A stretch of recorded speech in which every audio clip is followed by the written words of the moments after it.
So we can start. So about the Jake. Si Jake. Well, again, Jake is not a real person, but he's an embodiment of persons. Okay. And Jake involves people I've met online or offline, face to face, na may mga questions. Others are paying clients, others are over a cup of coffee, are now over lunch. But Jake is also me. My questions in the past, and sometimes my present questions, and I try to seek answers. And the coach is a representative of the many coaches and mentors I've met, and also a little of me,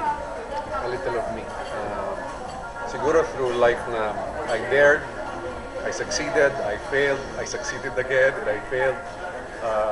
It was an enjoyable process actually. When was the time when you discovered that you're more of a coach, not a player, not a star player? Right now, I still feel the player in me. That's why I'm still into enterprise. I have my own enterprise. Pero nung early 90s kasi, I ask a lot of questions to people. I just love to learn. Pag medyo ito marunong ito, hindi ko alam. Tanong lang ako ng tanong, paano mo ginagawa? How do you do it? See a businessman, how did you succeed? How did you start?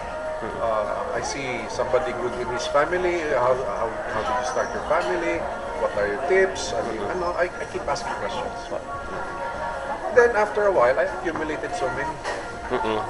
Then some will ask me questions. Ed, what do you think? Personal lang naman, kaibigan lang na tanong eh. So kasing negosyo ko, then I would get advice from stuff I learned from others who were successful. Yeah. And after a while, bumabalik sa akin, Ed, you know what? After our discussion, I earned 200,000 in 1 week. Oh. Then somebody said, ito yung isa sa pinakamatindi, from 25 centavos. Though, he's really a great player, but he acknowledges I was important in the setup and in the direction. From 25 centavos, a few years ago, he hit 600 million. Wow. So, a whopping 600. Oh, he's good. He's really good. It's really about the athlete. The coach just shows some stuff, inspires. So then realize ko, I had this thing of helping people succeed. And dalawang drivers ko are entrepreneurs right now. Oh, wow. One of them owns his own car. Okay. He'll be buying his own townhouse. He has 2 companies. Yung isa has ilang tricycle. His own carinderia is doing very well. And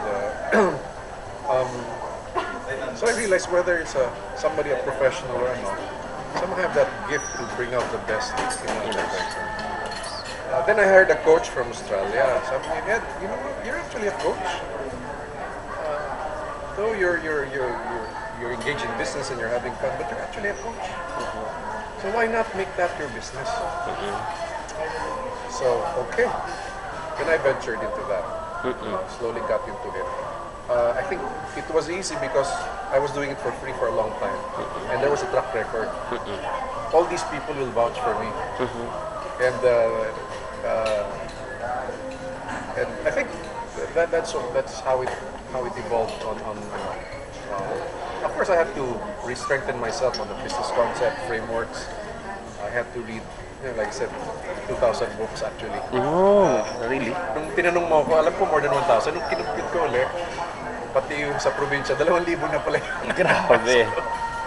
Ang dami. Actually, still now, like e-books, I can read a few hours, one e-book. Well, yeah, speed reading and stuff helps.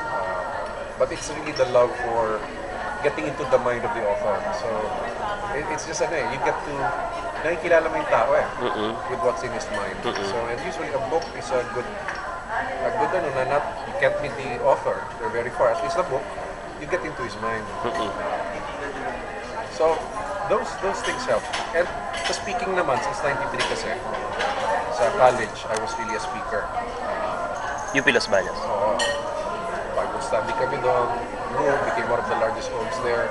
They got invited outside, whether schools, NGOs, churches, na invited to speak. And as a speaker, I think it's been north to south already.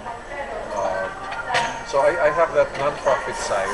That's why I'm part of the Go Negosyo. In that corporate side, which I charge very high. Para, Arm and a leg. it's really polarized actually. Okay, okay.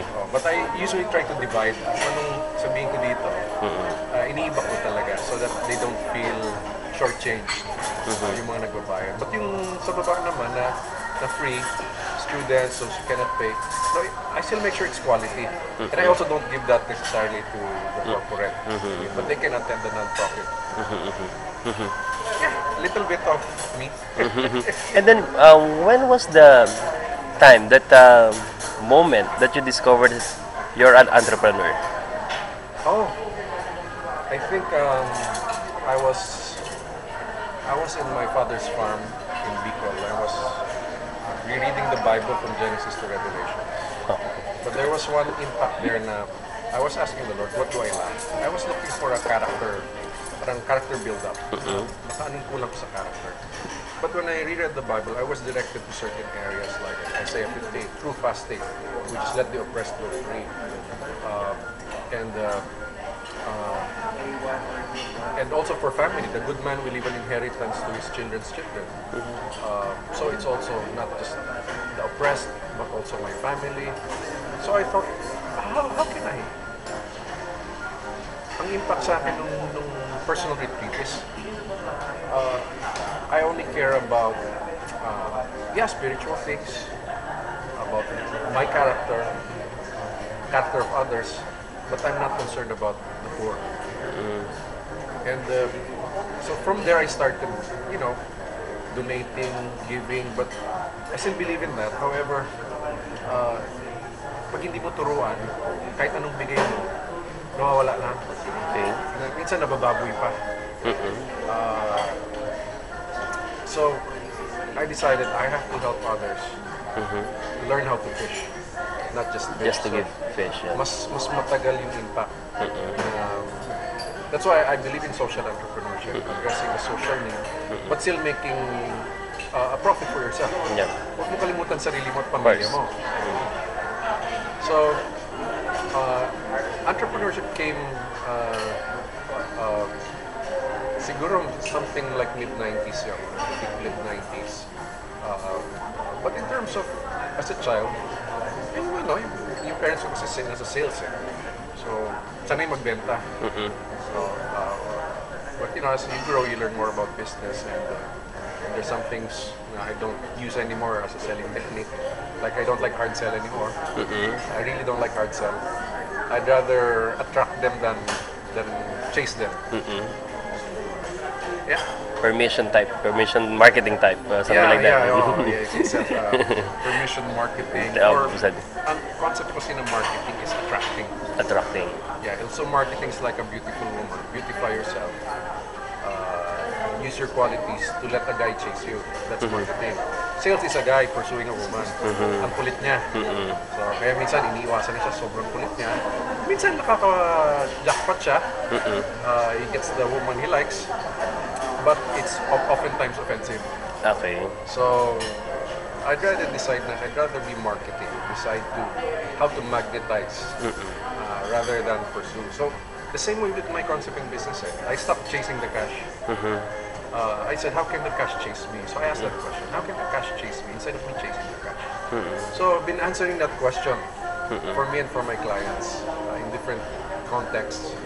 And I think it's a pretty good guide for entrepreneurs. And since you mentioned about marketing, about dream kitting, that selling through tempting concept, what can you say about that? Selling through tempting. Oh yeah, that's cool as long as it's really good. I mean, if you tempt somebody, make sure that the value is there. Kaya okay sa akin yun and you should tell the people about what you created. I think creation is not meant to be hidden. Creation is meant to be shared. Perhaps yes, at the right time. Those who don't share their creation, and those who are poor, but those who share their creation, whether the return is either money, relationship, hindi pera, whatever, fulfillment, it usually comes back in one way or another. So I think if there's a really good idea, make it tempting. Dapat lang. Kaya lang, pagka-discover ng customer, talagang wow din naman dapat. Yeah. Wow talaga. That's very Tom Peters, ah. Wow. Wow. And very tempting is very Apple. Very Apple, of The mere course. fact their logo is a bite in the apple. It's Yeah. actually, all products must be tempting. Tempting. Okay, that's very good. Thank you for that.